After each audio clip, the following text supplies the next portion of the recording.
Fabulous with Vips and Vicky. The ThinqShift podcast for professionals who aspire to be fabulous leaders. Those who not only succeed, but also purposefully seek to reinvent the world. Well, hello. Vips and I are back again for another episode with you all. And this time we're going to dive into a slightly different topic that is very personal to me right now. And it's a topic that we feel will help many of you. We've certainly been influenced by the daily clamour of what's going on in the media, as much as we try and stay away from that. The busyness of our daily responsibilities. We try not to be influenced by those around us and what they're wearing and buying and travelling to this year. But it's, frankly, it's really, really hard.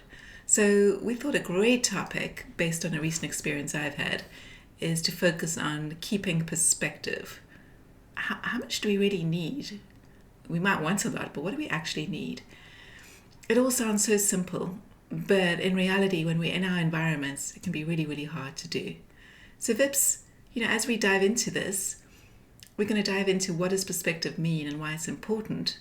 Where do you go as you think about this? Where I go is that was a completely different intro from where you normally start. That was a much more casual, chilled out, laid back Vicky, and maybe that's got something to do with this topic. I think where I go to is maybe after a long time certainly wasn't there, in our earlier lives. Is that it's probably not too much to really get stressed out about, but you always feel like there's a lot to get stressed out about because other people around you get stressed out about whatever it is that they get stressed out about. And I think this topic for me, there's a side of, keeping perspective relative to what people have, how people look, how people dress, all of the material aspects.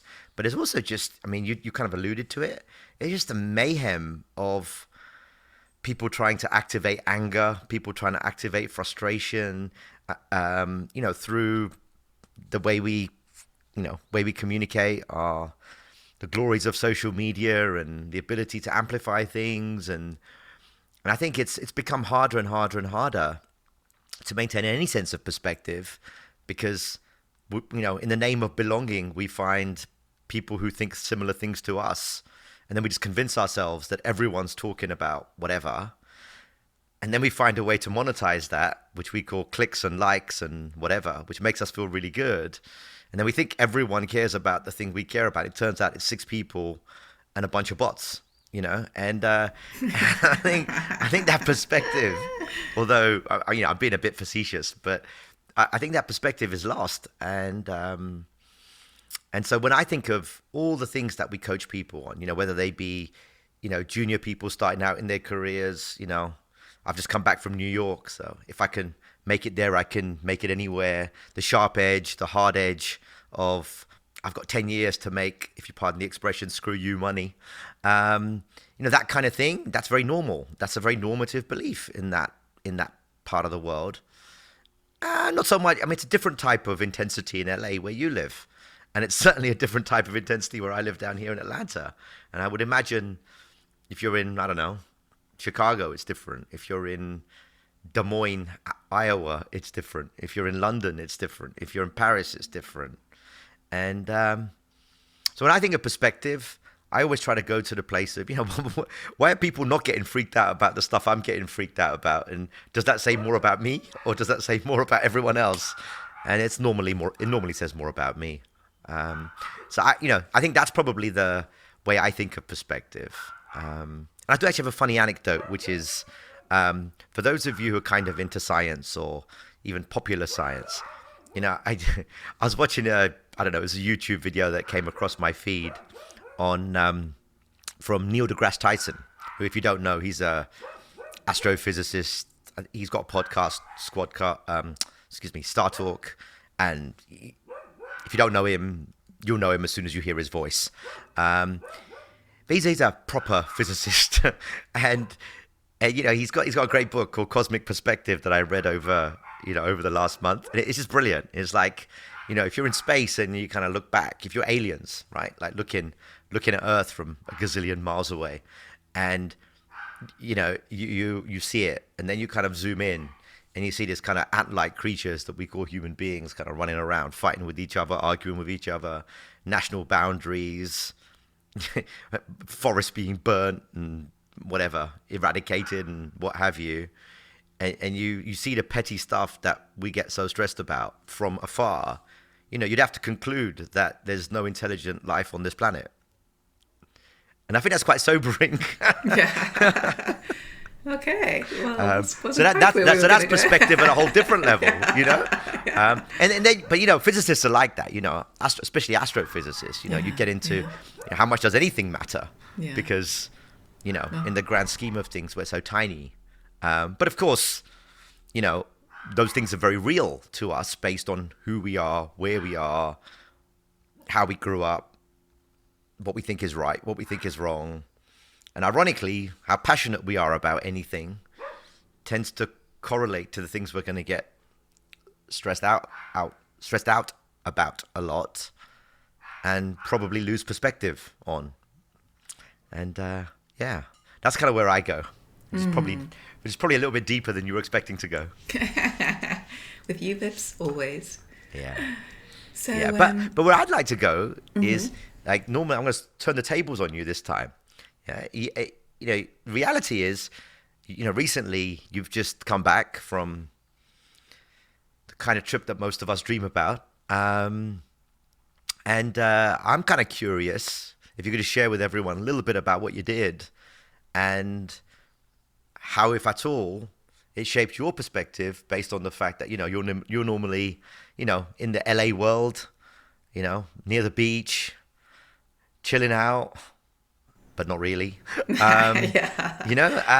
That's more Jim. And I'm super curious really about, if you could tell everyone what that did to your perspective, and maybe we use that as a basis of backing back into how we can maybe help some people who are struggling with perspective. Yeah, no, Vips, I'd love to do that. And it ties into something you were sharing about, is it more about me than everybody else? And I've recently come back from a trip of a lifetime to Southern Africa, where we... Stop right there. It was absolutely a trip of a lifetime. Oh, yeah. We've seen the pictures here at ThinqShift, and I can tell you, it was a trip of a lifetime. But yes, please carry on, Vicky. And Vips, you and I have been pretty spoiled in terms of the places we've seen in the world. Sure. But this was a whole nother level.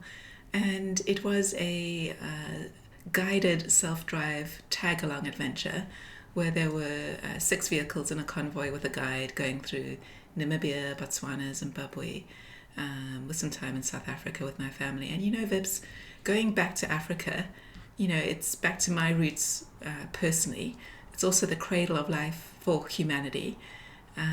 Talking to Americans who hadn't been to Africa before, their biggest fear was, were we going to be eaten by lions or trampled by elephants? But and actually the group we were with, most of them were Australian, who had the same fear, even though they have creatures that could pretty much eat you alive, although they might not be of that size. I don't think Australians got scared of anything when they travel. That's an interesting insight. Yeah, no, they were absolutely petrified. When you think of the scale and size and what you see in the movies and what you see these animals do, and the Lion King has got a lot to answer for with the bad rep that the hyenas get.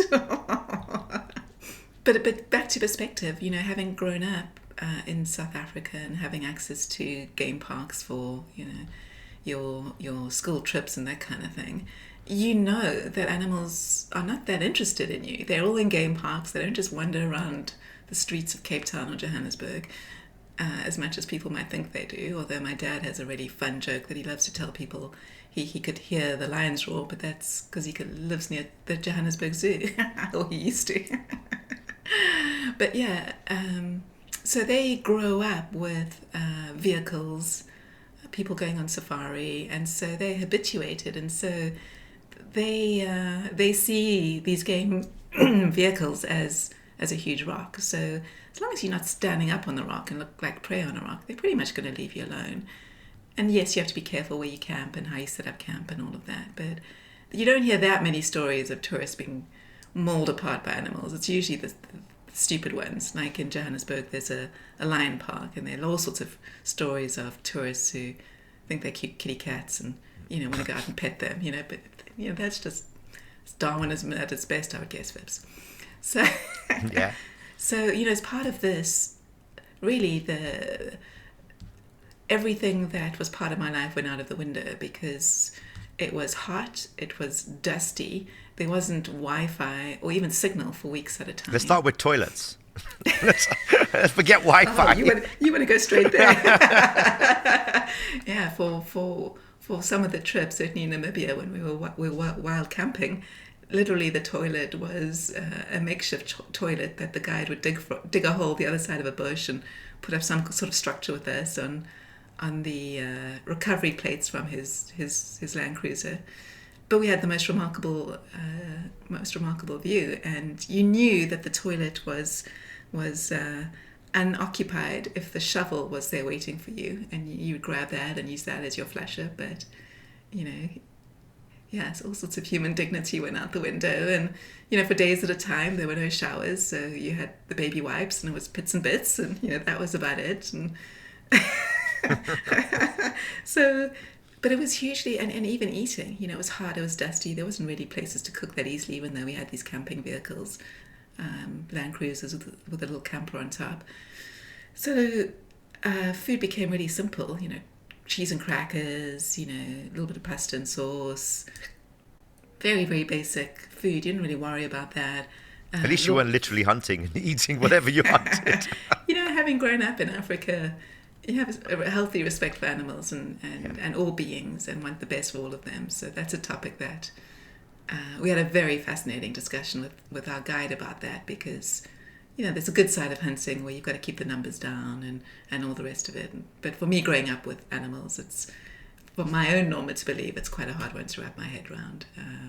But there's the good and the bad of everything, and that was fascinating. But yeah, Vips, the takeaway from being in that environment and being with the animals and having elephants walk through our camp, and the first night the lions and the hyenas and the baboons and hippos having what felt like the hugest party. I mean, nobody got any sleep, as the animals come out at night because it's cooler and quieter, and hearing them all, and we found a webcam that's live all the time. So even back here, we listen to it before we go to bed and hear all those sounds again, and all the creatures making noises, and the crickets and the frogs. It's very soothing. It's very relaxing to go back to the simplicity of what it's like to be an animal, and it's about eating and drinking and procreating and keeping safe. And from what I can tell, that's about it. And even our daily life was pretty much that. And there was something very, very, very, very nice about being in that environment and the simplicity of it all, and not really needing much more than that, and adjusting. It took a few days to adjust to all of that, and the dust and the lack of comfort and everything else. But when you're lying there at night in your little camper, and you only have a thin piece of fabric between you and all the animals, and the Milky Way, which has the most incredible stars, and sunsets in Africa are something like you've never seen anywhere else. Just the dust that gathers creates the most incredible effect. And life just seems so simple. You just don't need anything. And you watch, these desperately poor people living on the equivalent of oatmeal. They live on maize meal and cooking oil. And seemingly, watching the kids and them running around and smiling, and their life is shitty and hard and tough, but they seem, to have this genuine smile on their face as they live their lives. And you start to realize, I don't know if I see that many smiley people running around LA with all these trappings. And okay, so their life is way harder as they struggle every day. But who's actually happier? And great pause for thought and perspective, and trying to hold on to that simplicity as I come back into the busyness, the consumptive nature, the showy nature, especially of a city like Los Angeles. Yeah, that's really interesting. I mean, I think most people who will listen to this know that, you're very accomplished in the studying of positive psychology and happiness generally as a concept. And so I'm going to ask you this: like, did you ever find yourself thinking this seems much happier than my normal day-to-day existence? How do you correlate those? Yeah, I've been being blessed like you, having lived in many places, South Africa, the UK, and then here for significant time and worked in other places in between. It's a different kind of happiness. It's different kinds of, it's the Maslow's hierarchy and the different things you worry about at the different stages. A great example, speaking with my cousin a few years ago in South Africa, and a buddy of his walked into the restaurant. Well, what does he do? Well, he works in energy. Oh, crystals and Reiki. Well, no, electricity and power. And we went into a crystal museum on this particular trip in Namibia. Got to see the rose quartz and the parietes and all these different kinds of crystals, not saying them right. And there was all the facts and data about where they were excavated, the properties of the crystal, what made them up, but nothing about this is the crystal that gives you abundance. This is the crystal you use for confidence. And crystals in LA is all about that. You wouldn't have a crystal because it's got some properties from the earth. You'd have it in your house and you'd take it out when the full moon comes out and you'd cleanse it because it's going to give you abundance or it's going to give you love or whatever it might be. And I thought, wow, what a missed marketing opportunity. But also just the simplicity. Yeah, I guess the more we productize and the more we market, the more we take away from the essence of the thing that we were trying to market and get to. I think it's quite interesting that. And it is interesting. We add complexity. Yeah. Who gave these crystals powers? Where did that come from to start with? Someone made it up. Well, Someone made it up. Who decided that this one gives you abundance and this one gives you, it came from somewhere. Yeah. So that's fascinating as well, to go back to the root of that and see it's some great Neanderthal person. It's very interesting. Yeah. When you get into the mean... Sorry, go ahead. Back to your question about who is actually happier. I think those without any access to phones and social media, and even that's rarer and rarer, even in Africa. Everybody has these days. So that automatically gives you a comparative view. But if you literally didn't have any of that and you live like the animals, there is a certain peace and tranquility if you can feed yourself and keep yourself safe and keep yourself away from everything else. There are not many places in the world you can do that anymore. Well, we've turned that into an industry, right? In the name of perspective here, it's interesting. You're getting back to, at the end, human beings, I guess. We don't need too much as a species, as an organism, as an animal, if you like. We don't need that much. And to me, it's really interesting. It boils down to, I think you mentioned some of them: breathing, right? Oxygen, sustenance, food of some sort. Safety, hope that no one eats you, and at some level, the ability to propagate the species, or companionship, because we're social creatures. And it makes me laugh sometimes. This is one of the things that I find really interesting, because it creates so many more and more, ever more complicated, ever more expensive, ever more, let's call them branded experiences. Okay, to really just get back to those four things, right? I joke about it all the time. Yoga, Pilates, and meditation. I did yoga growing up. I'm Indian, right? So it's definitely doesn't require Lululemon and aloe wear. Right? It's not necessary, right? And most of what you go to do in a yoga studio, I don't know, man. That's pretty different from the 3,000 years ago yoga. But if you think about those things, they're just giving us a moment. All of them are giving us a moment to step back and breathe. Just breathe healthily. Ingest more oxygen. And get back into our bodies and yeah. We'll create all sorts of language for it. But if I'm crouched over, thumbing my phone, my posture's shit. If my posture's shit, my lung capacity is reduced. If my lung capacity is reduced, I'm not getting that much oxygen. You go and see any personal trainer and they'll try to train the back of you to improve your posture so you can improve your improve your ability to breathe. If you're out of breath, what do they say? Calm down, breathe. If your kids are throwing a tantrum, what do you say? Calm down, breathe. Right? If you've had a stressful meeting, and if you had a stressful meeting, take go a to few the deep bathroom, breaths. take a few deep breaths. Walk out the door. If someone upsets you, someone jilts you, someone leaves you, right? Take a deep breath, right? I mean, whatever, right? It's really interesting to me that we found all sorts of weird and wonderful ways to just take in more oxygen and give ourselves some mental space. Even words like be present. And we do that all the time, right? What is being present? It's being in the moment, allowing yourself to calm down, breathe more deeply. At that level, right? It's just not rocket science. At that level, okay? Yeah. And then you talk about sustenance. And what we talk about, the best restaurants in New York or the best restaurants in LA, and we call ourselves foodies. And we're trying to get back to healthier eating with no genetically modified foods and farm to table and more nutritional value per whatever, and just different and more expensive ways to do what we used to do for virtually free 20, 30 years ago. It's kind of interesting, right? So we but that's back to food. And then Just on that one, Vips, what I love when I can travel and get to Europe or even in Africa is just chicken. It just tastes so different to chicken in the US. You and I joke about this all the time, but it's the chickens here. Oh my gosh, they've evolved so much. I mean, how do you get the size of chickens that you get here? It's just not right.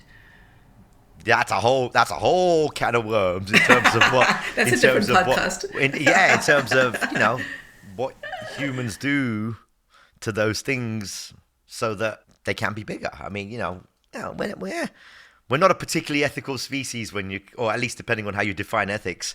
We're not hugely ethical when it comes to how we treat animals, particularly ones we want to eat.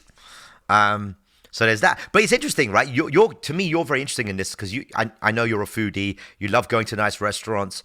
You can comfortably spend a few $100s on a good meal. But then you can go to Nando's and spend $20 and be quite happy too. Oh, very much so. Yeah, very much so.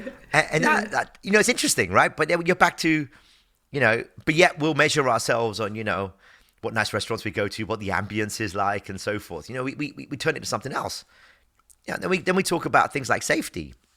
That's turned into our houses, the adornments, the laws that we think are just. Whether we're by the sea, whether we're by the mountains, whether all of those things are now like complex versions of having a roof over your head. So, it's really interesting from a perspective standpoint. And then even, if you take the idea of relationships and procreating a species, that's family, that's friends, that's vanity, that's being able to attract better genetics, if you will, okay? Makeup, fashion, nice things, expensive things, good things, association with certain people, certain types of events, certain things. Yeah, you look at it that way, yeah, humans are pretty good at making things pretty complicated for themselves and then wondering why they're not happy. That's kind of a fascinating thing. Yeah. But I guess we should probably take it to then, all right, so, with that in mind, because, at the end of the day, I guess where we're getting to is everyone's version of what they really need is going to be on some sliding scale between what we really need from a raw animal in a forest perspective to what we really want, which is probably infinitely more complex and, involves maybe some of the finer things in life, maybe expensive things, and they're all different for everyone. I guess where we're probably getting to is everyone's going to have a different point on that line, if you will, if I simplify it. And that line itself is probably moving, and that point itself is probably moving constantly. Well, when you think about what you can do about it, the first step is it's very hard to change your perspective if you don't get out of your environment. So back to nature is always a way that grounds you. And back to nature doesn't have to mean getting to Africa. Not many of us can get to do that, but certainly here in the US, the natural environment, the UK has state two parks, national forests. Yeah, beautiful, and being in those for any period of time, but allowing yourself when you are in those to leave all your devices at home and just be in nature and soak it all in, and leave all the trappings of life at home and just keep it really simple. I mean, we literally had two quick dry outfits that we'd have to wash every couple of days, and even that was really remarkable. We didn't have any mirrors, so there was no makeup, Tremendous savings. Yeah, but it's uncomfortable in the beginning. Yeah. You're like, what am I going to look like in photos, and how's this going to work? And you put on a big hat and sunglasses, and you're fine. Off you go, and you start to realize, what is all that about? So trying to get yourself out of that space is really important, and it all comes back to contemplating what's in versus out of your control, and back to some, my theme coming back is simplicity, back to simplicity, keeping away from, as much as I can, falling back into easy consumerism with fingers clicking on buttons to buy something, as easy as that is, and being more conscious about that and more conscious about what we actually need, what we need to eat, what does that really look like, those kind of things. It's quite a difficult thing to do, though, right? I mean, very much we're so. bombarded. I mean, we live in things are bombarding and competing for our attention constantly. Yeah. And to me, it's an interesting thing. I don't even know that I'm talking about the system of the way, what we think of as good parenting, what we think of as good schooling, what we think of as good education, all of that sort of stuff. I don't know that it factors in the sort of stuff we're talking about, because I think it's an extremely difficult thing to package up and wrap in a way that seems attractive versus something that it kind of feels old, if you will, mm-hmm. right? And it's hard to grasp, quite conceptual, quite, I don't know. Yeah, that's all well and good, but I need to do X. Mm-hmm. Yeah.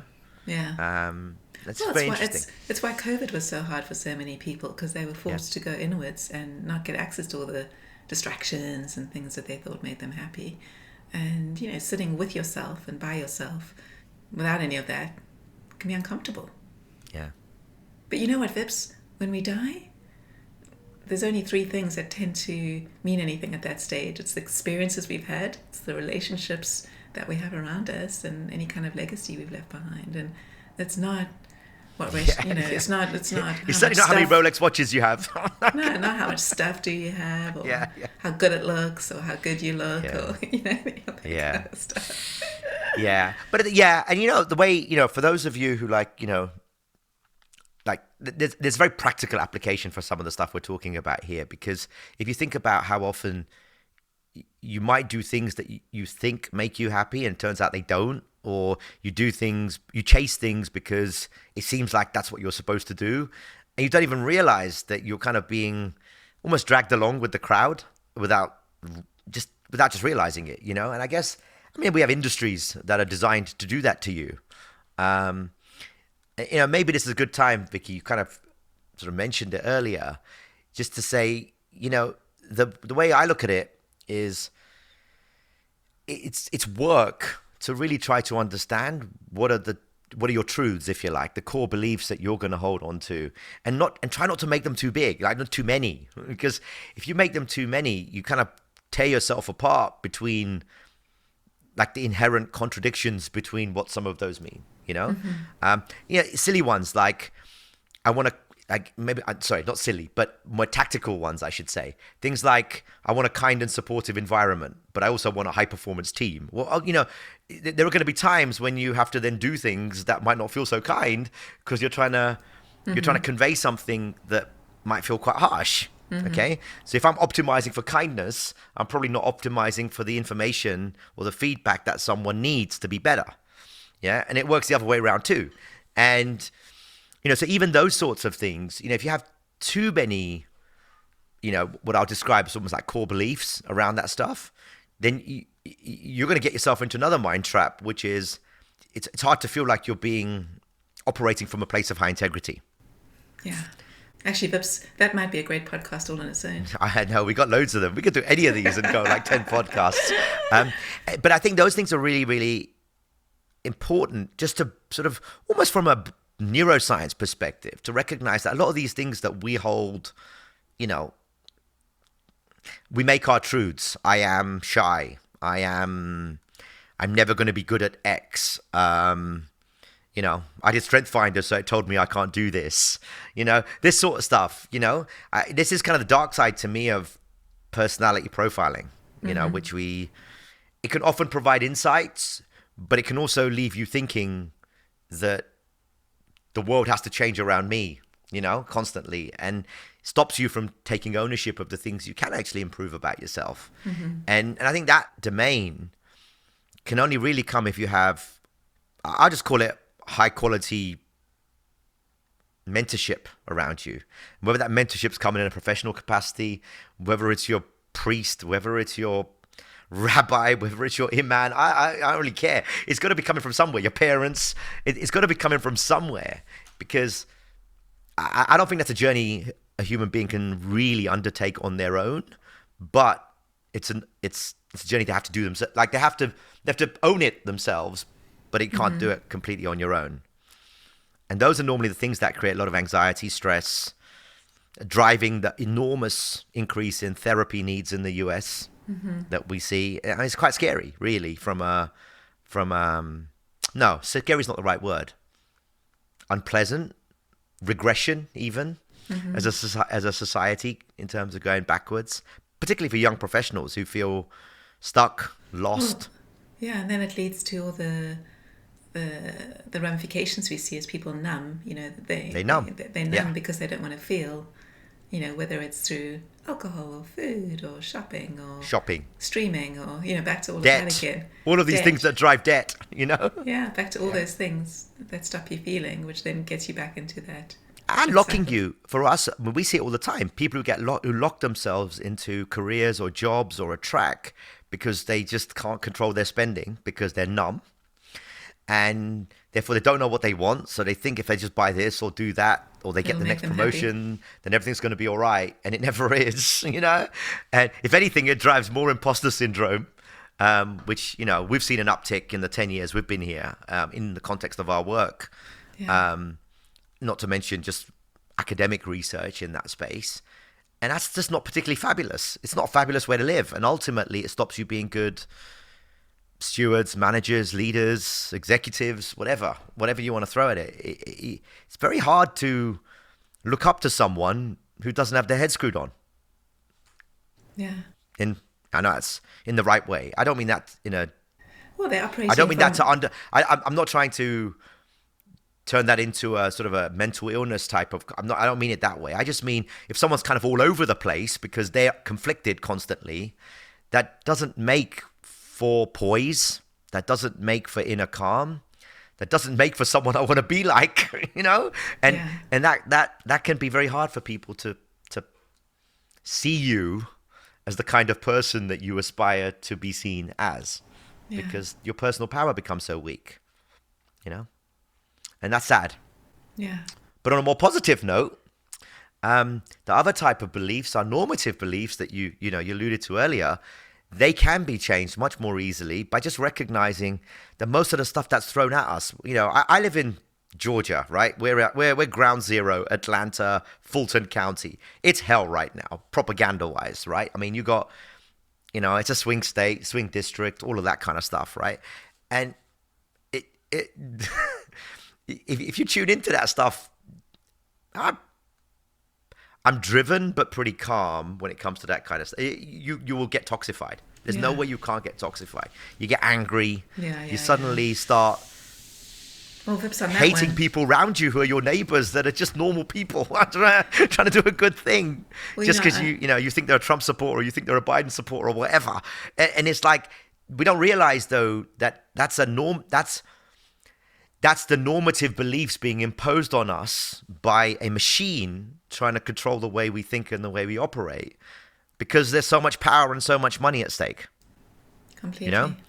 And And That's where I think changing your environment is so powerful, you know? Well, what that gives you is you start to realize that they worry about, in the environment you go to, they worry about completely different things, which are all consuming, which seem so obscure when you're not in that environment. You know, so it's Which is at a company, you know? You get trapped, you feel you can't leave, and then that becomes your universe. Yeah, you've recently come back from London, you know, and there everybody thinks and worries and talks about the weather 24/7 and how crap it is. It's so true. You know, but we live where the weather's better, Vicky. So I mean, we got to give them a pass on that. Yeah, but it's all part of the, you know. It is. The talk and. Well, I always joke about it in terms of English soap operas, right? Everyone's miserable.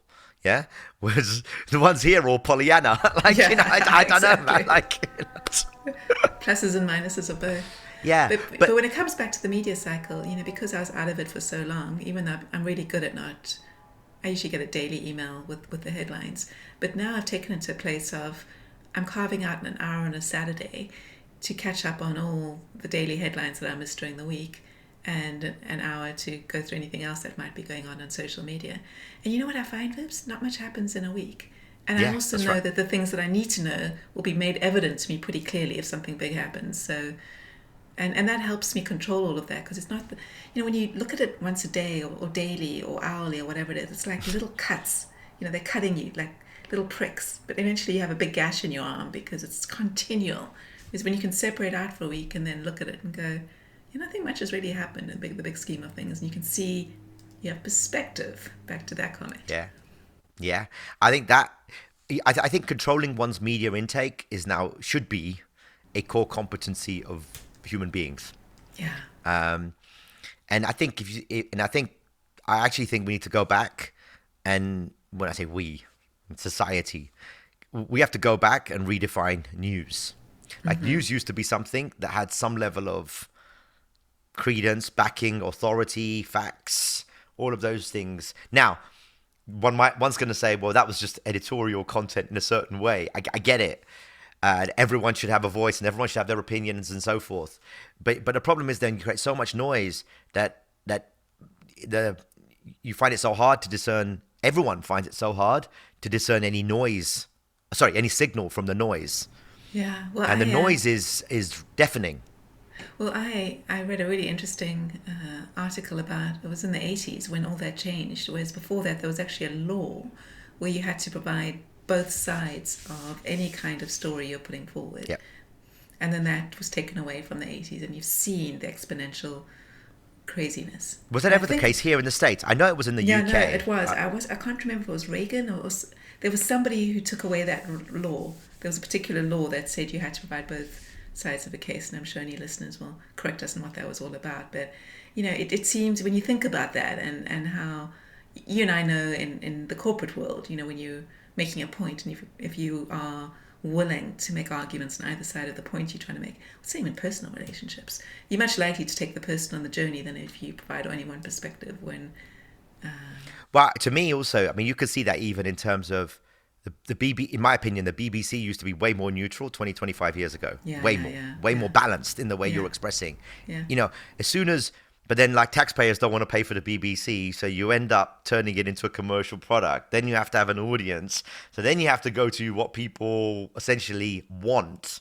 And what people want tends to be more sensationalist, more headline-y grabbing, more whatever. Because now you're competing with CNN or worse, right? Or Fox or whatever. You know, you get into that kind of world, and it becomes extremely difficult. And then we create this normative belief that news is free, and then you get it from your feeds. But it's not. I mean, you know, good journalism is expensive. Good research is expensive. It takes people, you know, it takes real journalists and real researchers lots of time, lots of energy. But we want it clickbait, TLDR. So what then happens is we get all of this kind of superfluous crap, yeah? But the real work is still being done by somewhere really expensive, but now you have to pay for it. Now, most people don't realize, and that's why, you know, the people in the know who have access to that kind of money or resources, or they're just that willingness to think that's more important than a very expensive luxury item, right? Mm-hmm. Will pay $2,000 for a subscription to that source of news, if you like, where everyone's like, I would never spend that for that, but I would spend $2,000 for a holiday or something, right? So what then happens is the people who truly see that, and they tend to be few, and they tend to be the ones who have the most resources or see the value in that, will drive more polarization, and you'll see even bigger gap between the haves and the have-nots, because now access to, so we talk about access to information, the age of the internet, and blah blah blah blah blah. It's all true, but most people just have access to crap, or choose to spend their time on crap, if you like, from a news value point of view. But then you'll get to, well, who determines what's valuable news, right? And so you get yourself into this kind of mess where ultimately, what we've said is, no one's taking any responsible for that. It's all on you as a person. Well, most people are trying to figure out how to do their job well, or manage their career well, whatever. And they're not. The time it takes. What do you do with that? And that's kind of why it's so hard to find, quite frankly, rounded, balanced, fabulous people who. And that's why our job, in my opinion, is so important, because if we can't find a way to break that cycle, even small chunks, fabulous people in small quantities becoming more fabulous leaders, I mean, it does not bode well for the challenges we have as a world, And and the irony is, all of those people who tend to take those sorts of perspectives look at it through the lens of respect, trying to understand not just the other side, but the other 5 sides. Just because I really want to get something, should I really get it? I'm like that when I want to buy something really expensive, because I just feel like, first thing I do is say, wait a second.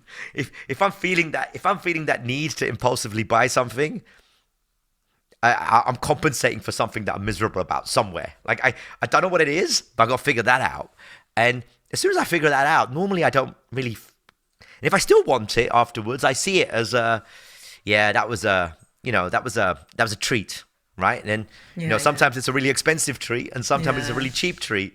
But at least I see it for what it is, which is a treat, not something that's going to give me some crazy level of happiness and it's going to define my existence. And you know what I mean? Well, it's interesting, as you say that, now that we've gone on this simplicity journey, we're actually doing a financial review over the last year and saying 3 categories. What are the must-haves that we absolutely need to live? What are the must-have treats to make life fun? Because, it can be not as much fun if you don't have any kind of treats. And then what is the third category is like the fun stuff, the superfluous treats. And it's quite amazing when you do that and you start to think about, how much does get spent on things you don't really need because it's compensating for something else, or as an impulse, or whatever it might be. And stop to pause, as you suggesting. It's powerful. And the most successful people, Vicky, they seem not to do what everyone else is doing. That's my fundamental observation, right? Completely. And I mean, those people tend to be more financially successful. They tend to be more spiritually successful, or at least content, right? They tend to be more. They seem not to worry about time. What I mean by that is, like, I don't have enough hours in the day because I'm always working. That kind of time, right? They kind of. It's not that they're doing things that everyone isn't doing. It's just they're more comfortable with take it or leave it. Yeah, I can see why people do that. I'm not too bothered about that. I'll do this. They have perspective. They have perspective. All right, Phipps. Well, let's draw this to a close, because it's such a fascinating topic. Hey, Vicky, I'd like to draw it to a close with one last point that brings us all the way back to why your story was so important. I tell everybody, like, if you do nothing else, travel. I say to my son, I don't care what you study, what you travel, because it's not possible truly to appreciate and understand different cultures and different people and different perspectives without, and I don't mean like travel on vacation to Cancun where you can go and have lots of tequila and a couple of weeks at the all-inclusive at the pool or the beach or whatever, right? I mean, go and experience different ways of living. And then you tend to find, you're not as ignorant, and you tend not to be so judgmental. Mm-hmm. I find that every time I travel. And, for me, China was a big eye-opener. I was there for, several months, as you know. And it just opened my eyes, just because, or anywhere, to be honest, anywhere I've traveled, Germany, France, I haven't done as much Africa as you have. I've done Northern Africa, but anywhere like South America, even it's so easy to judge other cultures, other beliefs, we do it even internally in the US, right? I mean, New Yorkers will say it about Floridians, and Floridians will say it about all the wacky people in California, and the Californians will say everyone in Texas is mad, and so forth, right? And we're so good at bitching about other people because they're not like us, right? And you go to those environments. Now I come to LA and I just find it hysterical, and there's things I love about it, and there's things that I think are just awfully obnoxious and superficial about it. And I'm sure people think the same when they come to Atlanta, but it's something else. And when I go to New York, it's just like everyone's samurai swords seem to be sharper in New York. That can be a bit cutting and grueling for some as well. So, I just think it gives perspective. You take the good from wherever you travel is probably the single most powerful technique to have perspective. That would be my take anyway. And my take, no makeup, no mirrors. No makeup, no mirrors. Yeah, that's right. Which way around was it? No mirrors, no makeup, right? No mirrors, no makeup. Yeah, for sure. Yeah, for sure. They kind of feed each other. When you're not seeing each other, what does it matter? It's probably healthier for your skin as well, right? Probably. No, for sure. Yeah.